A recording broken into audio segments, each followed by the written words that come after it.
Mon monde s'est effondré lorsque j'ai trouvé ma femme infidèle à l'occasion de notre 30e anniversaire dans les bras de son patron. Je savais qu'elle aimait la grande vie, mais je n'aurais jamais imaginé qu'elle me quitterait pour un riche athlète. Je lui ai fait confiance et je lui ai montré le genre d'amour dont les autres ne font que rêver, mais elle n'a pas apprécié mes contributions, alors elle m'a trompé. J'ai maintenant 52 ans et j'ai une épouse merveilleuse, pétillante, respectueuse et sophistiquée. Dans le passé, lorsque j'étais encore étudiant, je vivais dans un complexe de logements étudiants près du Boston College, où mon épouse d'alors, une femme de 51 ans spécialisée en marketing, étudiait en marketing. Notre relation était florissante, aux grandes dames de ses amis, et j'étais un grand nerf parce que j'étais tellement fasciné par la philosophie et la science. J'ai passé tout mon temps libre à lire et à mener des expériences. J'étais reconnaissant qu'elle ne se sente pas mal d'être avec moi, je l'adorais tous les jours et je pense qu'elle me comprenait ainsi que mes obsessions parce que nous allions ensemble sur des sites historiques. Je n'oublierai jamais la fois où elle m'a appelé pour savoir si j'avais mangé, et si je ne l'avais pas fait, elle se présenterait à ma porte avec un grand contenant de nourriture qu'elle avait cuisiné. Elle savait très bien prendre soin des hommes et je l'aimais pour cela. Nous avons été ensemble pendant 1 an avant de faire passer notre relation au niveau supérieur. Pendant cette période, j'ai effectué un stage en tant que professeur adjoint de philosophie, ce qui a constitué un grand pas vers le métier de mes rêves en tant que politologue. Avec l'argent que je gagnais, j'ai pu acheter un logement et poser la question à ma femme actuelle, Bianca. Nous nous sommes mariés 2 mois seulement après qu'elle ait emménagé avec moi. À cette époque, elle avait également lancé sa propre plateforme de marketing sur les réseaux sociaux, dont j'étais très fière, elle faisait bien son travail et prévoyait d'eux. Les choses allaient à merveille pour elle cette année-là, donc je suppose qu'on pouvait dire que nous profitions tous les deux de la vie au maximum. Alors qu'elle était occupée par le marketing sur les réseaux sociaux, elle rencontrait occasionnellement des influenceurs ou d'autres personnes qui avaient besoin de ses compétences en marketing. Nous étions ravis et avions tout ce dont nous avions besoin. Elle a également conservé son rôle de merveilleuse fiancée qui savait prendre soin d'un homme. Elle rentrait toujours tôt à la maison pour cuisiner pour son homme et j'étais reconnaissante de l'avoir dans ma vie. Elle avait déjà rencontré ma famille. Le jour où elle a rencontré ma famille, ils l'ont accueillie à bras ouverts. Elle était une déesse à l'intérieur comme à l'extérieur, et nous avons décidé de nous marier après 9 mois. Nous ne voulions pas d'un grand mariage spectaculaire, nous avons donc organisé une petite cérémonie intime avec nos amis proches et notre famille. Moi, par contre, je n'avais pas d'amis, mes amis les plus proches étaient mes frères. J'ai invité quelques collègues et j'avais l'impression de m'être enfermée dans cette pièce. J'ai été dévastée par une situation malhonnête et infidèle dans ma vie. Avec le recul, c'était la pire décision que j'aurais pu prendre. 5 ans plus tard, ma femme a été promue de directrice financière à directrice financière de sa société de marketing. J'étais incroyablement fière d'elle et de tout ce qu'elle avait accompli. Au même moment, elle est tombée enceinte de notre fils aîné, et nous étions ravis et profondément amoureux. J'étais aussi devenue politologue, donc la vie était belle. Cependant, les choses ont commencé à changer 5 ans après mon. Bianca était une mère formidable, je ne mentirai pas, mais les services marketing de son entreprise étaient très demandés, en particulier pour les événements majeurs, ce qui signifiait plus d'argent pour l'entreprise. En conséquence, nous avons dû embaucher une nounou au foyer pour prendre soin de notre fils parce que nous étions tous les deux très occupés, au point que nous avons dû voyager dans d'autres pays. Finalement, Bianca a changé et elle a cessé d'être présente. Elle semblait émotionnellement éloignée de nous, comme si quelque chose la dérangeait. Je me demandais si cela avait quelque chose à voir avec son travail, mais chaque fois que j'en parlais, elle insistait sur le fait que tout allait bien au travail. Je ne pouvais m'empêcher de m'inquiéter pour ma femme et cela m'a brisé le cœur qu'elle ne soit plus disponible pour passer du temps avec nos enfants et les emmener participer à des activités amusantes. Le dimanche, elle partait pendant le brunch et revenait tard le soir, lorsque les enfants dormaient. Parfois, lorsque les enfants avaient la chance de voir leur mère avant la garderie, ils demandaient à Bianca si elle pouvait les emmener. L'excuse raisonnable qu'elle donnait était qu'elle était trop occupée et qu'elle serait en retard au travail si elle les déposait en premier. Je voulais exprimer ma déception face à son comportement car il avait un impact négatif sur les enfants. Elle était passée de la femme dont j'étais tombée amoureux à quelqu'un que nous ne connaissions pas. Elle faisait semblant d'assister à une réunion avec l'équipe financière, changeait d'odeur et commençait même à porter du rouge à lèvres, généralement porté par les personnes qui vendent leur corps. Je n'arrive même pas à imaginer combien. Je voulais garder l'espoir que ma femme redeviendrait l'épouse que j'aimais et connaissais, mais je savais que je devais faire le nécessaire lorsqu'elle se plaignait d'être fatiguée et de ne pas avoir envie d'intimité, ce qui est compréhensible étant donné que 30 ans c'est long pour connaître votre partenaire. Si vous connaissez votre partenaire aussi bien que moi, vous remarquerez qu'elle sortait avec quelqu'un d'autre ou faisait quelque chose de très mauvais, ce qui écraserait et détruirait notre mariage. J'ai prévu un voyage d'anniversaire spécial à la plage, avec une piscine privée et une vue imprenable sur l'océan, dans l'espoir que cela nous rapprocherait et ravivrait l'étincelle de notre relation. J'ai passé des heures à planifier le voyage et mon assistant a trouvé l'endroit le plus époustouflant. Je voulais faire quelque chose pour reconquérir ma femme et je savais que Bianca serait trop occupée pour se souvenir de notre 30e anniversaire pour y participer. Le jour de notre voyage d'anniversaire, j'étais remplie d'impatience et d'enthousiasme. Bianca semblait distante et distraite alors que nous faisions nos bagages et nous dirigions vers la porte, mais j'ai essayé de ne pas laisser cela me décourager. J'étais sûre que ce week-end serait le meilleur et que je reconquérirais ma femme. L'itinéraire comprenait des dîners romantiques, des promenades au coucher du soleil sur la plage et des soins de spa relaxants. À mon arrivée, j'ai été frappée par la beauté époustouflante de notre destination. La plage, le soleil, les vagues et l'air salé de l'océan ont rempli mes poumons. J'ai senti une vague de tranquillité et de paix m'envahir, et je savais que c'était exactement ce dont nous avions besoin. Nous avons passé les premiers jours de notre voyage à nous détendre et à nous reconnecter, à faire de longues promenades sur la plage, à nous tenir la main et à parler de nos espoirs et de nos rêves. J'avais l'impression que l'ancien nous était de retour et j'étais remplie d'espoir et de joie. Je ne pouvais pas dire si ma femme était vraiment heureuse ou si elle essayait juste de me le faire croire, mais quoi qu'il en soit, c'était merveilleux. Et revigorant parce que nous nous amusions jusqu'à ce qu'elle parte brusquement, affirmant qu'elle devait appeler pour vérifier avec l'équipe marketing et financière au travail.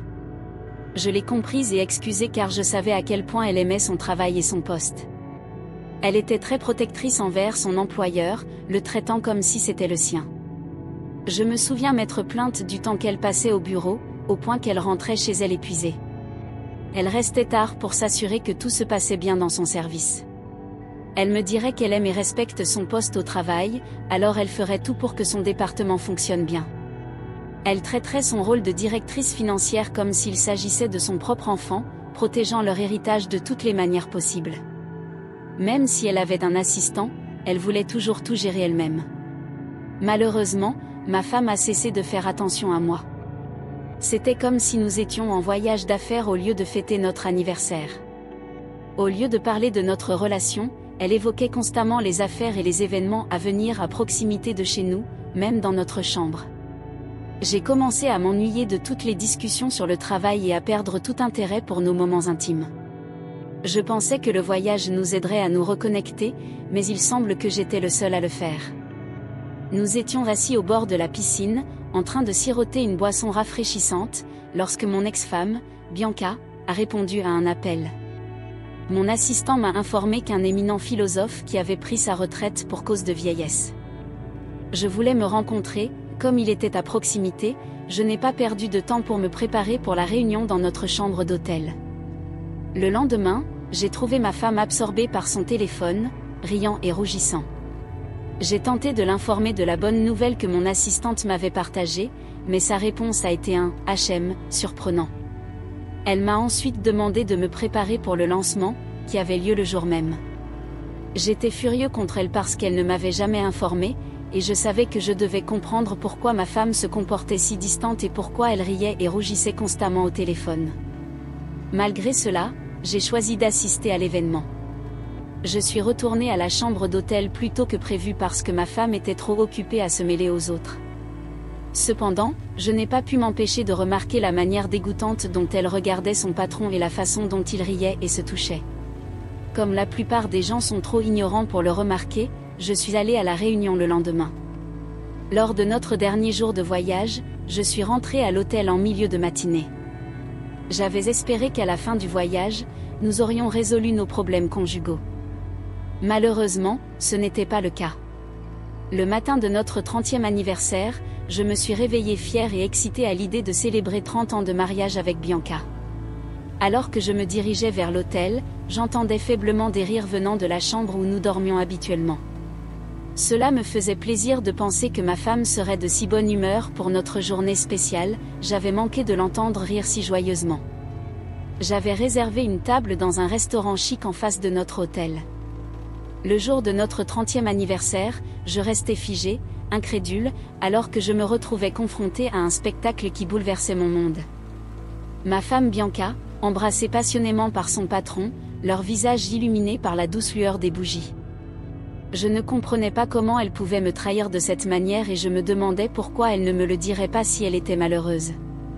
J'ai demandé ce qui s'était passé. Tout se passait et on voyait que les mots de Bianca restaient coincés dans sa gorge.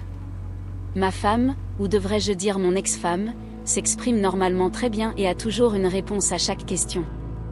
Mais ce jour-là, elle resta sans voix et resta là, figée sur place. Mon cœur battait à tout rompre et je n'étais pas en colère, j'étais livide, furieux et en colère. Pendant ce temps, mon patron était assis et me regardait comme s'il me mettait au défi de faire quelque chose. Quoi qu'il en soit, je n'arrivais pas à croire ce type. Il aurait dû simplement s'excuser et partir, mais à la place il est resté assis là, attendant que je fasse quelque chose. Le lendemain, ma femme et moi sommes retournés à New York. Je ne lui ai pas parlé pendant 2 jours. Sur le chemin du retour, je n'arrêtais pas de la regarder avec suspicion et colère, à la fois dirigée contre elle et contre moi-même. J'étais sûre que quoi qu'elle fasse, elle le faisait à cause de moi, mais cela ne lui donnait aucune crédibilité en dehors de notre relation.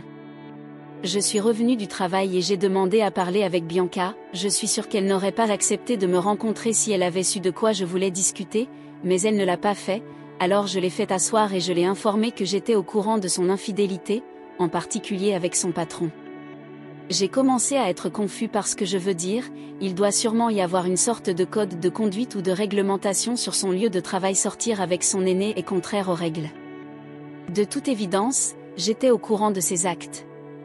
Je l'ai vu embrasser un autre homme, son patron, rien de moins, et elle pensait que nous avions dépassé ce stade. Cependant, je l'ai informée que j'avais découvert la vérité sur sa relation avec son patron et que je ne pouvais pas croire le mensonge qu'elle avait raconté à Jake. J'ai alors décidé de mener une enquête pour déterminer si ce qui s'était passé avec Jake n'était qu'un baiser ou s'il y avait plus. Je lui ai informé que j'avais vu une vidéo d'elle au club embrassant un autre homme. Je lui ai dit de faire ses valises et de quitter ma maison parce que je ne la tiendrais pas responsable de ses mensonges et de sa tromperie. Je ne voulais rien faire parce que je sentais que cela ne servirait à rien de faire quelque chose pour elle et de ne rien recevoir en retour. Je devais me respecter. Et ma dignité en raison de mon métier. La semaine suivante, elle a reçu les papiers du divorce et a tenté de cacher sa signature.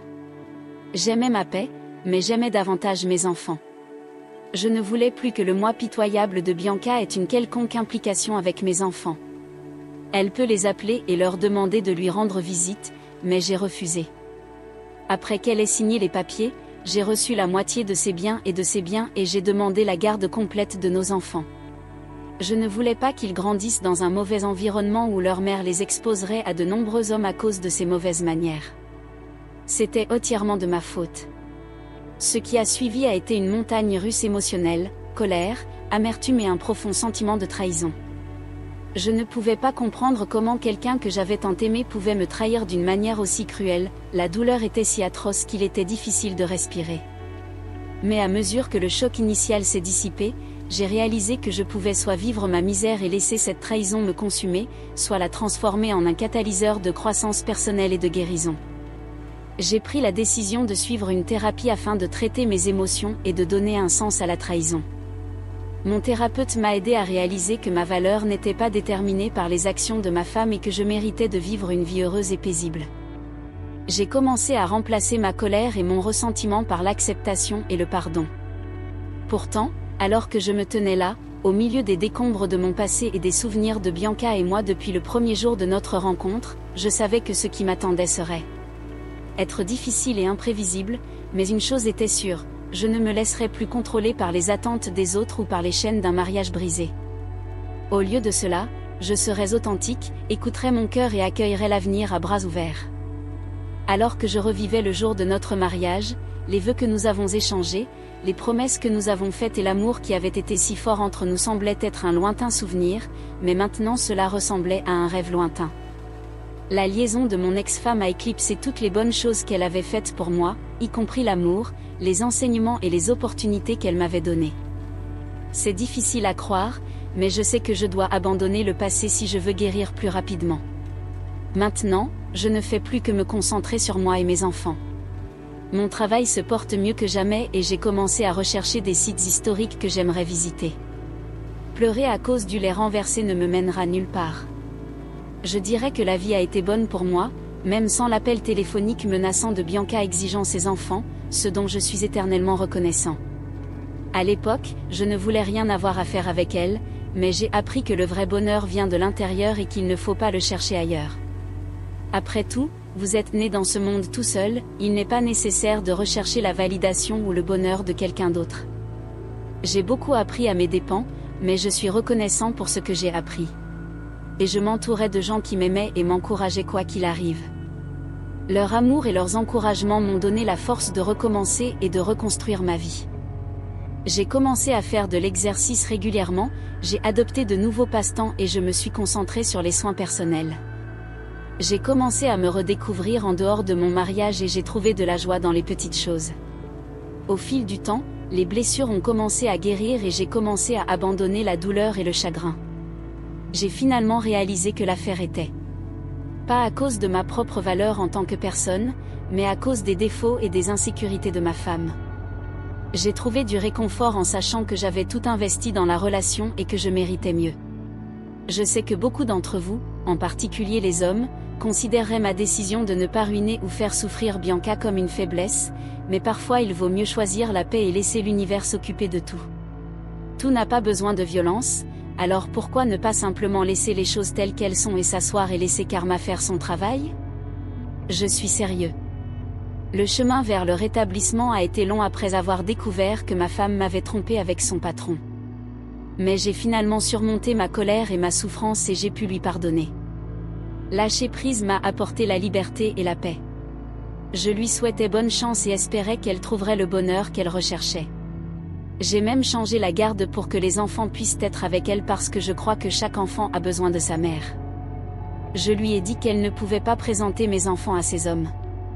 Je ne suis toujours pas sûre d'avoir fait le bon choix de laisser partir ma femme et de ne pas chercher à me venger de mon cœur brisé à cause de la façon dont j'ai géré la situation du patron de Bianca, mais avec l'aide d'une thérapie, le soutien de mes proches et mon dévouement.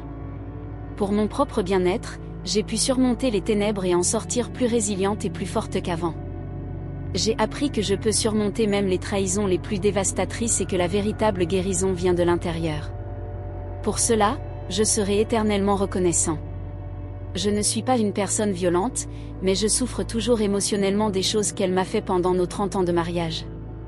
Toute suggestion sur la façon dont j'aurais dû gérer la situation serait grandement appréciée.